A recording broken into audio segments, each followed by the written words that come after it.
امام الانبیاء تاجدار مدینہ صلی اللہ تعالی علیہ وآلہ وسلم طائف سے واپسی پر انتہائی غمزدہ حالت، ایک پورا جسم زخموں سے بھرا ہوا، طائف والوں کی بے وفائی، طائف والوں کا وہ پتھر مارنا، انکار کرنا، ایک بڑا غم دل میں لیے ہوئے تھے۔ اسی غم کی حالت میں سن 10 نبوی میں جب حج کے ایام شروع ہوئے، میرے آقا زخموں کی وجہ سے اپنے گھر میں بیٹھے نہیں رہے کہ میرا جسم تو لہو لحال ہے، میرے جسم پر تو چوٹ لگی ہوئی ہے، میرے سینے پہ پتھر کے نشان ہے، سارا جسم لہو لحال ہوا۔ یہ سوچ کر اپنے گھر میں بیٹھے نہیں رہے بلکہ دین کے لیے آگے بڑھتے رہے، لوگوں کے پاس اللہ کا پیغام لے جاتے رہے۔ سن 10 نبوی میں جب حج کے ایام آئے، لوگ حج کے لیے مکہ المکرمہ آئے، مختلف شہروں سے لوگ آئے، ملک شام سے آئے، یمن سے آئے، یہاں تک کہ یثرب سے، مدینہ سے بھی لوگ حج کرنے کے لیے آئے۔ میرے آقا وہاں سے اپنے حجر مبارک سے باہر نکلے، یوں حاجیوں سے ملاقات فرمائی، شاید کوئی دوسرے شہر کا آدمی وہی ایمان لے آئے گا، اللہ اسے ایمان عطا فرما دے گا۔ آقا مدنی لوگوں کے پاس جا رہے ہیں، آپ نے دیکھا 6 آدمی مینا کے میدان میں بیٹھے ہوئے ہیں، سب سے الگ تھلگ بیٹھے ہوئے۔ میرے آقا ان کی طرف تشریف لائے، آپ نے انہیں سلام کیا، سلام کرنے کے بعد ان 6 آدمیوں کے پاس آپ تشریف فرما ہوئے، آپ نے ان سے حال و احوال پوچھنے کے بعد فرمایا کہاں سے آئے ہو، تمہارا شہر کون سا ہے؟ انہوں نے بتایا ہم یثرب سے آئے ہیں، مدینہ سے آئے ہیں۔ آقا مدنی نے فرمایا میرا ننہالی رشتہ، میری والدہ کا تعلق بھی مدینہ سے ہے، میری والدہ کا تعلق بھی یثرب سے ہے، میرا نانا جی وہب کو جانتے ہو جو وہاں کا بڑا رئیس آدمی تھا اور بڑے معززین میں سے تھا۔ وہ 6 آدمی کہنے لگے آپ کے نانا کو ہم اچھی طرح جانتے ہیں، ان سے ہمارا بڑا اچھا تعلق تھا۔ آقا مدنی نے سب سے پہلے ان کو مانوس کیا، اپنا تعارف کروایا، ان کا تعارف لیا، تعارف لینے کے بعد میرے آقا نے فرمایا او یثرب سے آنے والوں، میں تمہارے پاس یہ پیغام لے کر آیا ہوں، جان لو میں اللہ کا نبی اور اس کا رسول ہوں۔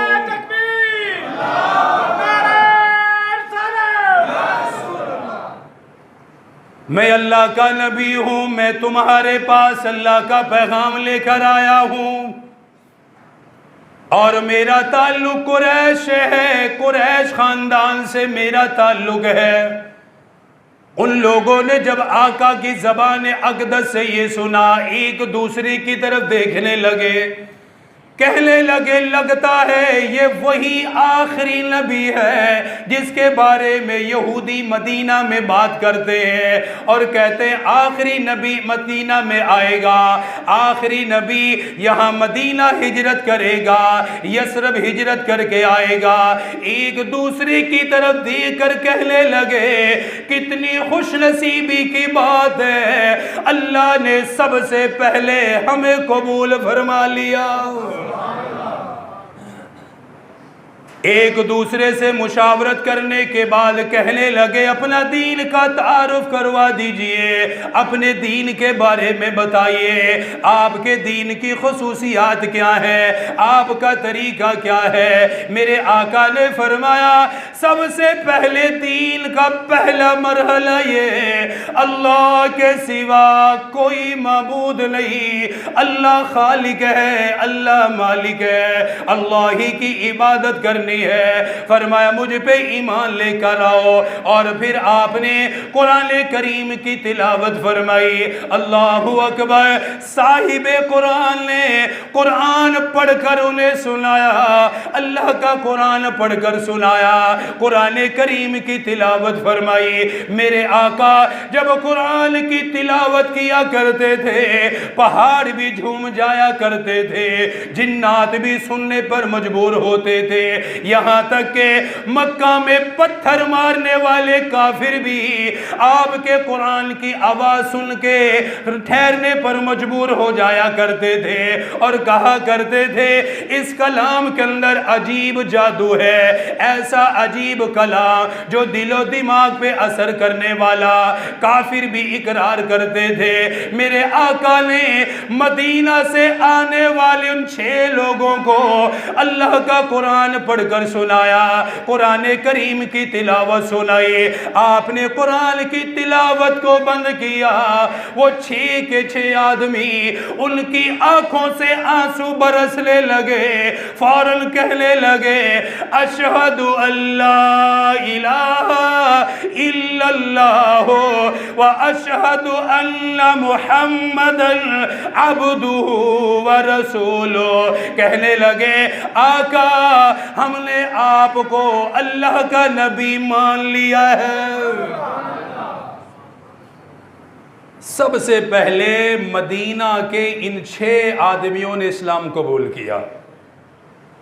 اور یار قرآن کی تلاوت میرے آقا کریں، سبحان اللہ، میرے پاک پیغمبر کی زبان اقدس سے قرآن کی تلاوت ہو، اور پھر آگے بیٹھنے والا بھی طالب ہو، سننے والا ہو، سمجھنے والا ہو، تو اس کے دل و دماغ پر کتنا اثر ہوتا ہوگا، کیسی رحمت اللہ کی برستی ہوں گی۔ آج امام کعبہ تلاوت کرے تو ہمارے رونگٹے کھڑے ہو جاتے ہیں۔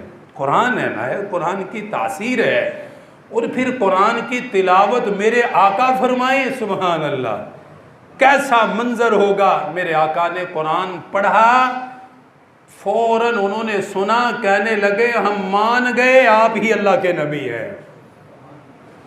آپ صلی اللہ علیہ وسلم نے انہیں کلمہ پڑھایا، اسلام بتایا، اور ان کے ذمہ لگایا کہ تم نے اس محنت کو آگے بڑھانا ہے۔ وہ 6 آدمی سن 10 نبوی میں مسلمان ہو کر مدینہ چلے گئے۔ یہ مدینہ میں اسلام کی پہلی ابتدا ہے، مدینہ منورہ میں اسلام کی یہ ابتدا ہے کہ 6 آدمی آقا کے ہاتھ پر اسلام قبول کر گئے۔ ڈیوٹی لگائی کہ تم نے آگے دوسروں تک یہ پیغام پہنچانا ہے۔ میرے آقا محنت مکے میں کر رہے ہیں اور یہ 6 آدمی محنت مدینہ میں کر رہے ہیں۔ پھر جب سن 11 نبوی میں انہوں نے وعدہ کیا کہ ہم اگلے سال دوبارہ حج پر آئیں گے، آپ سے اسی جگہ پر مینا میں ملاقات ہوگی۔ آپ نے ان کا انتظار فرمایا۔ 1 سال کے بعد یہ دوبارہ آئے، پہلی مرتبہ 6